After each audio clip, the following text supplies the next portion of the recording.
Hello and welcome to our London History Podcast, where we share our love of London, its people, places and history in 20-minute espresso shot episodes, served with a dash of personality.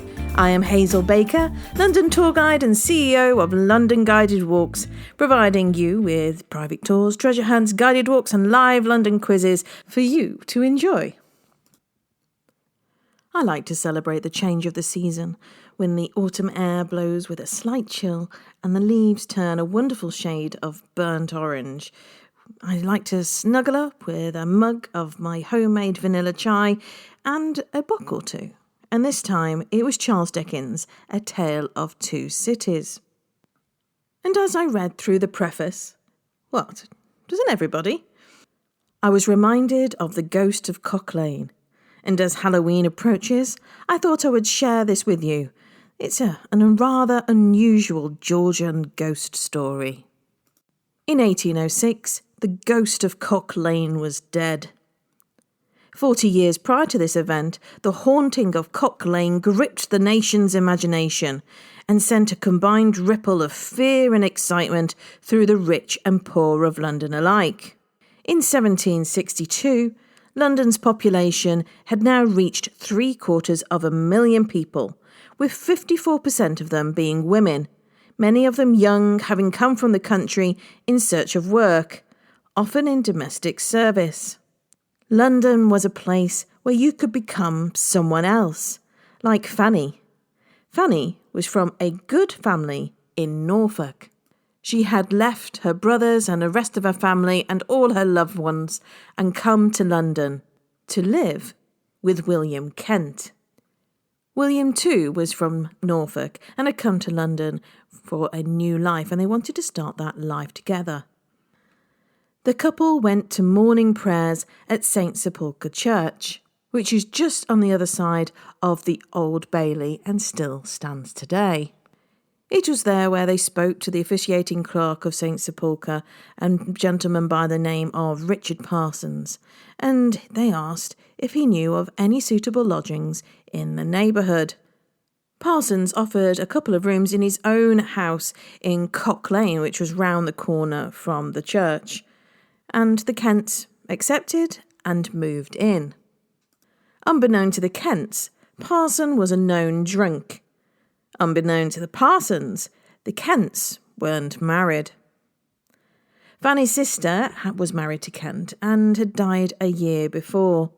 By whatever means, Parsons ended up borrowing 12 guineas from the Kents, with the agreement that Parsons would pay it back a guinea per month. While Kent was away, Fanny decided to share rooms with the Parsons' 11-year-old daughter by the name of Elizabeth. The next morning, Fanny complained to the household of having been disturbed in the night by loud noises. Mrs. Parsons suggested it was the neighbouring shoemaker working late into the night. But the next night, the noises returned, but this time Fanny woke the household and invited them to hear the noises for themselves. A neighbour of the Parsons, a landlord by the name of James Frazen, bore witness to the first appearance of the ghost of Cock Lane. Frazen said he saw a white, ghostly figure climb the stairs of the house, and the interest of the ghost increased. The Kents moved out of the Parsons without having their loan repaid, and a Miss Catherine Friend moved in instead. The Kents moved a couple of doors down on Cock Lane, not too far at all, and it was there that Fanny fell ill. She was first diagnosed with an eruptive fever, which soon developed into smallpox. She died shortly after. Smallpox was probably the single most lethal disease in 18th century Britain. Most adult smallpox victims were rural migrants, like Fanny, who hadn't encountered smallpox in childhood. In London, smallpox accounted for 6 to 10% of all burials in 1760, and mortality rates seemed to have really peaked at that time as well, before declining slowly. Arranging a funeral for Fanny was not without its challenges for poor William Kent, as they hadn't been married. Kent's name was recorded on Fanny's death certificate, and Kent had inherited £150 plus some land Fanny had inherited from her brother. Her family weren't happy, and they did challenge the will, but this attempt failed. With his newfound wealth, Kent retrained as a stockbroker and remarried within a couple of years. He still hadn't received the payment from Parsons, though, and so took legal action, which was successful. Seeing Kent move up in the world might have been rather hard on old Parsons, who was drinking away his own fortune, and this may have been the trigger for the ghost of Cock Lane to now return. Miss Friend moved out as she couldn't deal with the noise of this ghost, and now Parsons had less money coming in than ever. And so when the ghost visited, Parsons asked questions, and the ghost responded by using a series of knocks. It was there where he ascertained the ghost to be poor Fanny Kent. Parsons' questioning revealed that the ghost accused her husband, Mr. Kent, of poisoning her by putting arsenic into Pearl and administering it during her illness with smallpox. And only when Kent was hanged could she then rest in peace. Parsons' daughter Elizabeth claimed to have seen the ghost without hands in a shroud. Others claimed to have seen the ghost too, having described it with hands all luminous and shining. The story of the ghost of Cock Lane spread throughout London and was extensively publicised in the Public Ledger. And it said that thousands of people from all levels of society came to experience the ghost. Even Horace Walpole attended one of the many séances there and wrote to his friend Montague of his visit. I went to hear it, for it is not an apparition, but an audition. We set out from the opera, changed our clothes at Northumberland House. The Duke of York, Lady Northumberland, Lady Mary Cook, Lady Hertford and I, all in a hackney coach, drove to the spot. It rained in torrents, yet the lane was full of mob and the houses full. We could not get in. At last they discovered it was the Duke of York, and the company squeezed themselves into one another's pockets to make room for us. The house, which is borrowed, and to which the ghost had adjourned, is wretchedly small and miserable. When we opened the chamber, in which were 50 people with no light but one tallow candle at the end, we tumbled over the bed of the child to whom the ghost comes. At the top of the room are ropes to dry clothes. I asked if we were to have rope dancing between the acts. We heard nothing. We stayed till half an hour after 1. Provisions are sent in like forage, and all the taverns and alehouses in the neighbourhood make fortunes. So many businesses in Cock Lane were flourishing, whereas Kent's reputation was in tatters. And also he'd been tarred as a wife murderer.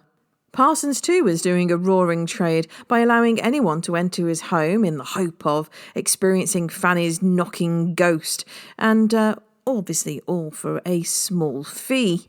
The ghost told a gathered crowd that it would follow Parsons' daughter Elizabeth everywhere. And so Elizabeth moved into the house of Reverend Mr. Aldrich. Her father was allowed to be in the house as well, but not in the same room. The girl's bed was put in the middle of a large room, and chairs were placed around it. An advert by Reverend Mr. Aldrich and also James Penn, lecturer of St. Anne's, Aldersgate, tried to explain to the public what they were trying to achieve. We have done, and still are ready to do, everything in our power to detect an imposture, if any, of the most unhappy tendency both to the public and individuals. At 10 p.m. on 31st of January 1763, these gentlemen of established character watched an 11-year-old get ready for bed with the help of several ladies. And they sat and waited for more than an hour before going downstairs and interrogating Parsons, and he denied any knowledge or belief of fraud.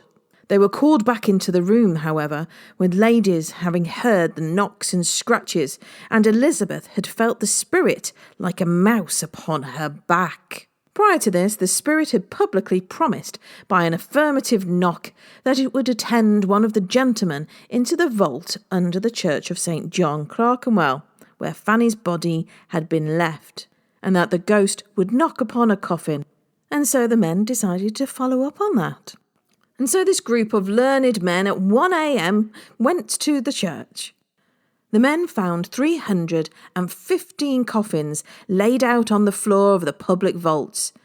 Out of those 315 coffins, 154 without nameplates. Fanny's coffin was one of those. She had left Kent £150 and land, and yet he couldn't be bothered to pay for a nameplate for her coffin. Is that love? Fanny's coffin was discovered in the north side of the crypt, bricked up with the rest of the coffins. W.P. Griffiths described her remains having been turned quite black. The men waited at the coffin, but the ghost failed to fulfil her promise. Attending was John Moore, who announced, I do hereby certify that though from the several attendances on this occasion I have not been able to point out how and in what manner those knockings and scratchings of the supposed ghost were contrived, performed, and continued, yet that I am convinced that those knockings and scratchings were the effects of some artful, wicked contrivance.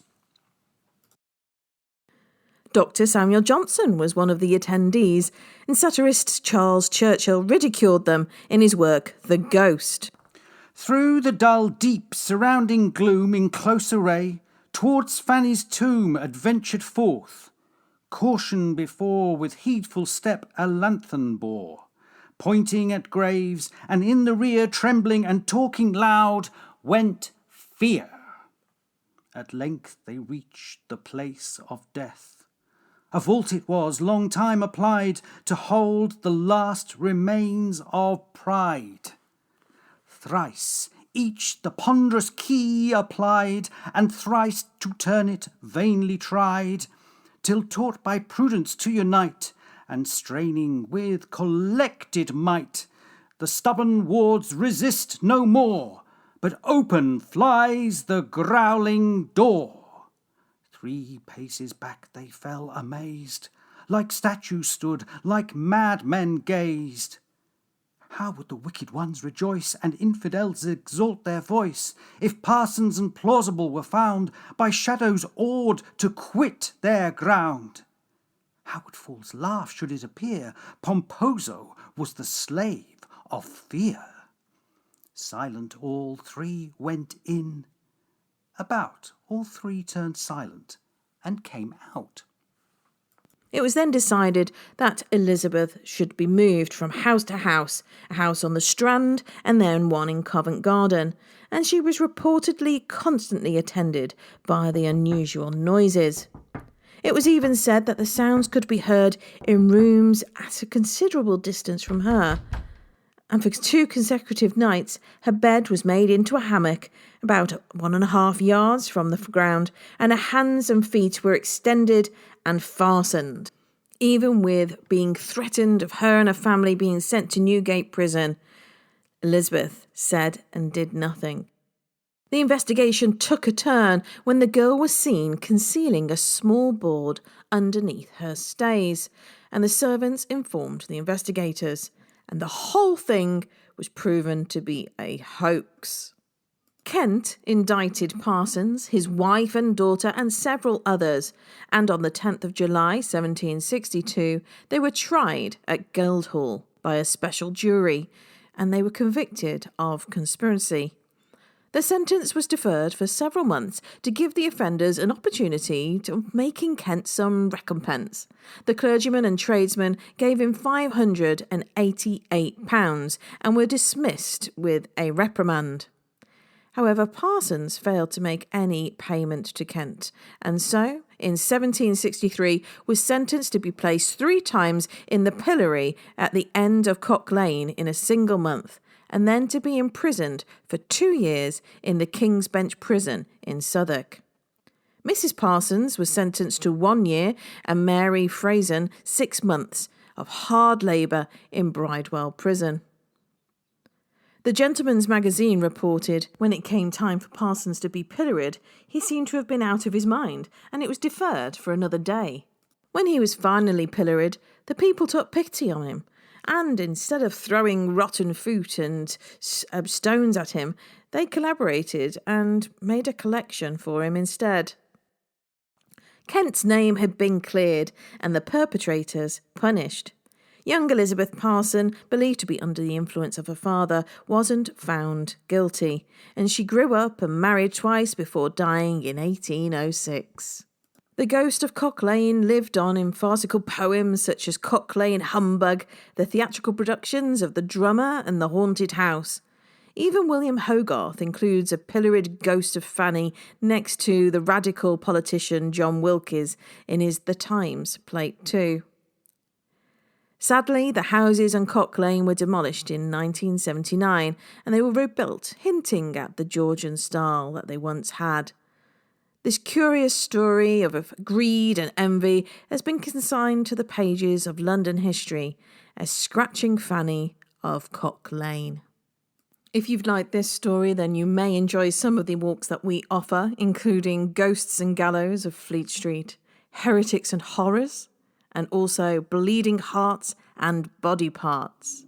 Make sure to have your wits about you.